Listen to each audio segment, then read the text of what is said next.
Welcome back, Administrator.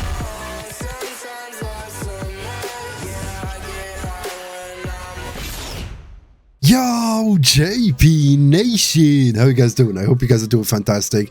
It's your boy Maxim as usual, back with another video. Today we're diving deep into Jinshi. Oh my god, that sounded so horrible. Yeah, but seriously, we're diving deep into Jinshi, the ultimate damage dealer. Jinshi can deliver some serious damage, and after playing with her for a while, her kit can be a little bit complicated if you don't know what you are doing. That's why in this video I'll be going in depth into how to build Jinshi and her best team to use so you can do godlike damage. Let's get started with the most important part, which is maximizing Jinshi potential and also understanding how to build her. First, let's talk about her build. Sadly, Jinshi lacks great free-to-play weapon options. Her best in slot is Ages of Harvest due to the fact that she relies so much on having that high crit rate in order to do that damage, followed by Verdant Summit and Lustrous Razor. For 4-star options, Autumn Trace is okay, but loses its purpose after the second rotation. Helios Cleaver and Craftable Weapon Board Blade can work, provided you have enough crit rate from Echoes. Speaking of Echoes, the Celestial 5-piece set is the best. Double 2 set of Lingering Tunes and Celestial or full Lingering Tunes will be about 10 to 12% worse. The most reliable loadout is 4-3-3-1 1-cost Echoes with crit rate or crit damage for 4 costs, attack percentage and Spectro or double Spectro for 3 costs, and attack percentage for 1 cost.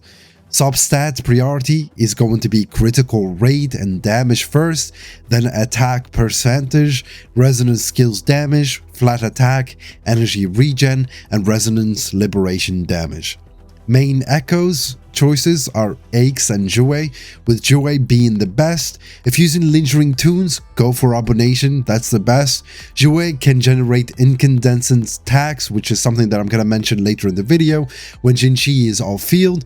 Useful if not using Verena. As you can see, I'm still working on getting decent stat rolls across my Echoes, and I'm trying to reach really high crit rate with crit damage as well, because you want her to crit, which is something that I'm gonna get to later in the video as well. For team building, stack generation is going to be our main focus, especially that Jinshi relies so much on her resonance skill, and that skill needs stacks in order for her to do release damage. I'll be going into that as well later in the video. Thus, coordinated attack units like Verena, Yinlin, Mortify, Baiji, and Yuanwu are the best. Verena provides buffs and healing. Yinlin offers high damage potential with the ability to gain stacks, and Mortify, especially at sequence 4, becomes stronger and help you with both damage and building those stacks, which is something essential as I mentioned earlier. Baiji is a budget Verena, and Yuanwu can trigger coordinated attacks frequently, but requires staying inside her circle, unfortunately. For a free-to-play approach, Baiji and Mortify are recommended. For the best stack generation, use Mortify or Yinlin, and also Verena is an option as well. Verena and Mortifier can provide both healing and also faster stacking for the resonance skills. But regarding sequence, her first sequence adds about 80% for that stage 4 skill, improving damage by 13%. Sequence 2 allows max 50 stacks out of combat for 4 seconds. Usable once only. Sequence 3 provides 50% attack after casting intro skill twice, maintainable with quick swapping. Sequence 4 boosts attribute damage for the team, and Sequence 5 enhances ultimate damage. Sequence 6 improves stage 4 skill and stack damage multiplier. As you can see, her sequences grow in power as more dupes are fed to it, but if you are free to play, S0 would be enough with S1 for that extra damage, but I would go for her signature weapon first, as it can add significant damage to her kit, and also the extra stats from it can be beneficial. With that out of the way, let's have a look at her abilities and damage potential once properly built and actually used. I'll be using this celestial set that I showcased earlier, and yeah, I'm not going to be doing any damage number or anything. You guys have to build it properly and test it for yourself. With that being said, let's start with the basic attack. It's a 4-string combo that inflicts low damage compared to the rest of the kit, of course, and the same goes for her heavy damage and mid-air damage. They're not great, as the animation looks kind of slow and takes a bit of time to get the rotation going. However, this is unavoidable, as you'll want to use the full 4 basic attack combo, because it transitions her into a more powerful state where she can unleash insane damage. Jinshi's skill has sort of like 4 stages, and I wanted to go into depth into those. Of course, like breaking them down into stages. So stage 1 is going to be you tapping the skill button, and she will be performing a weak slash and that goes into cooldown for like 3 seconds.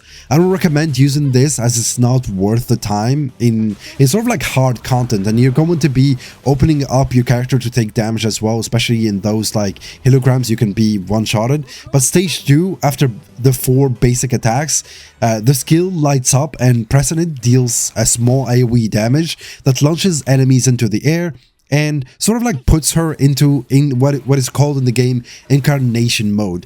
This is crucial because it sets her up to use powerful attacks mid-air, and while in incarnation mode, Jinshi can use Crescent Divinity, which has a decent multiplier and can launch enemies in the air as well. This skill goes on a 10 seconds cooldown but resets after reaching stage 4, which leads me to stage 4, which is Illumina Epiphany. This is where the insane damage comes from, but it's sort of like complex. So let's go into further explanation or simplification to this skill. In incarnation mode, her basic attacks becomes a new 4-hit combo. Completing this combo allows her to cast the stage 4 skill, which is like the E. However, the damage from the stage 4 alone is sort of low. To boost it, you need to build up special stacks, or sort of like these meter down in the bottom. That sort of like stacks are called incandescents, stacks. Jinshi can hold up to 50 stacks or 50 incandescent stacks, visually represented at the bottom. As I said, building stacks involves her ability, of course, like her using the basic attacks as well, and the unity is also like something that stays active. Whenever someone deals like attribute damage, 1 stack is granted every 3 seconds. Coordinated attack grant like 3 stacks.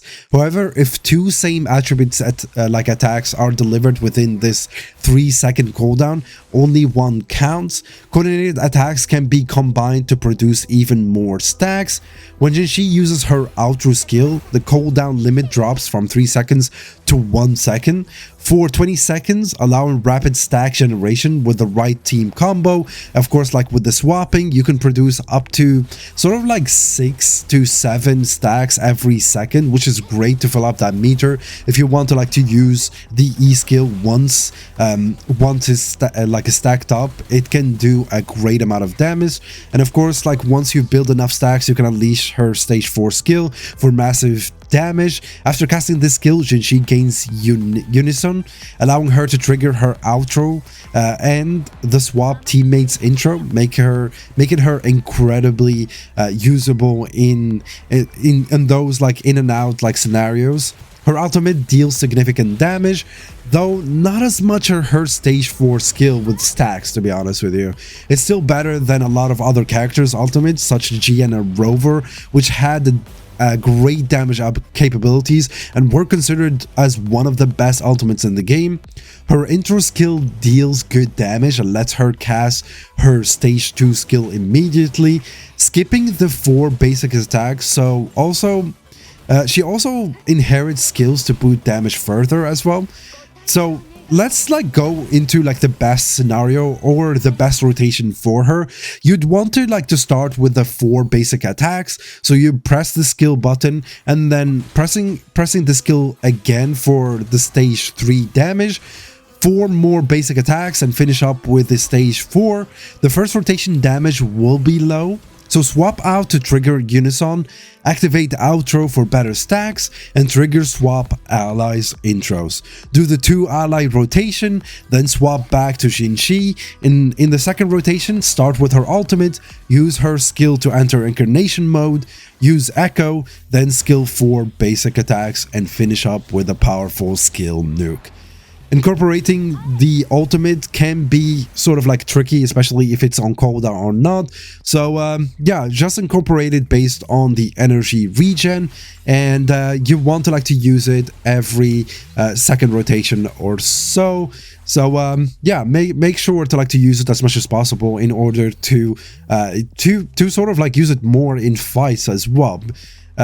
So yeah, Jinshi's kit sort of like seem complex to a lot of people, but once you get used to the actual rotation, she becomes easy to understand and play, and especially if you have the right characters to build her up, because you want to like that coordinated team in order to make her gain more stacks faster, like so to speak, in order to release her E, the fully charged up E, in order to deal much damage. So to summarize, Jinshi is an insane damage dealer, as a lot of people have been mentioning it, and it also like has an interesting play style, and has a great potential to be one of the best damage dealers in the game. She has godlike damage once you build her up properly, as I mentioned earlier. So I hope you found this video useful. Don't forget to let me know how's your build going, especially if you're someone for Jinshi or you're waiting for Shangli, because I'm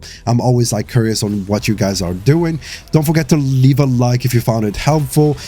Make sure to add up if I missed anything. Subscribe for more Wuthering Waves content.